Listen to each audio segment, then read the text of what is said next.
সুমিত সোমকে পাওয়া যাবে না সেটা আগেই আঁচ করা গিয়েছিল। শেষ মুহূর্তে পাওয়া গেল না আরেক সুপারস্টার হামজাকেও। শুধু হামজা সুমিতই না, নেপালের বিপক্ষে প্রস্তুতি ম্যাচ খেলতে হাভিয়ার কাবরেরার ২৩ জনের যে দল তৈরি করেছেন সেখানে বড় একটা অংশই ছিলেন না সিঙ্গাপুরের সাথে বাংলাদেশের বাছাই পর্বের ম্যাচে। তাই নেপালের সাথে ম্যাচে কাবরেরা আসলে প্রস্তুতি না পরখ, কোনটা করতে গেলেন?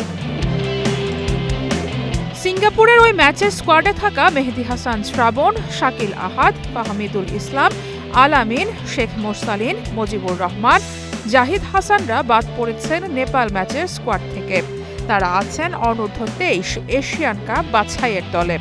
দেশের ফুটবলের new sensation Cuba Mitchell, Zayan Ahmed কিংবা তানিল সালিকদেরও বয়স ভিত্তিক এই টুর্নামেন্ট থেকেই পরখ করবেন কাবরেরা। নেপালের বিপক্ষে ২৩ সদস্যের স্কোয়াডে ৩ গোলকিপার সুজন হোসেন, মিতুল মার্মা, পাপ্পু হোসেন, যে কারণে জাতীয় দলের গোলপোস্ট নিয়েও থাকছে অদৃশ্য ভাবনা।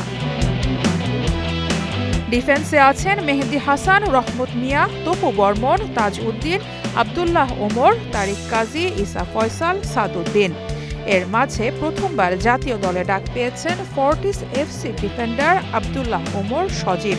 আবাহনী ডিফেন্ডার শাকিল হোসেন চোট পাওয়ায় ক্যাম্পে সজীবকে ডেকেছিলেন কাবরেরা। সেন্টার ব্যাক ও লেফট ব্যাক পজিশনে নিয়মিত খেলোয়াড় সজীব। আগে কখনো বয়সভিত্তিক জাতীয় দলেও খেলেননি তিনি। সেই সাথে সিঙ্গাপুর ম্যাচের স্কোয়াডে না থাকা ইসা ফয়সালকেও দলে রেখেছেন কোচ। মিডফিল্ড সামলাবেন মোহাম্মদ হৃদয়, জামাল ভুইয়া, পাপন সিং, সোহেল রানা সিনিয়র, সোহেল রানা, শাহ কাজেম। নেপাল ম্যাচ দিয়ে বাংলাদেশের জার্সিতে ১০ মাস পর ফিরছেন পাপন সিং। সবশেষ তিনি আন্তর্জাতিক ফুটবলে খেলেছিলেন গত বছরের নভেম্বরে মালদ্বীপের বিপক্ষে প্রীতি ম্যাচে। সিঙ্গাপুর ম্যাচে ২৩ জনের চূড়ান্ত স্কোয়াডে না থাকা মোহাম্মদ ইব্রাহিমকে ফরওয়ার্ডে রেখেছেন কাবরেরা। সেই সাথে থাকবেন আরিফ হোসেন, শাহরিয়ার ইমন, রাকিব হোসেন, ফয়সাল আহমেদ, সুমন রেজা।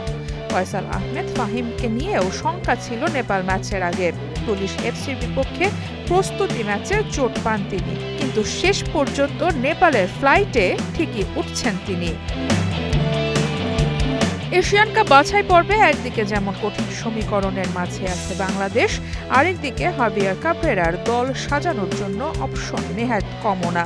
অক্টোবরে হংকংয়ের বিপক্ষে মাঠে নামার আগে কোচ কাবরেরা দলটাকে ঠিকঠাকভাবে সাজাতে পারবেন তো, নাকি আবারও লেজে গোবরে করবেন মাঠের সব হিসাব নিকাশ?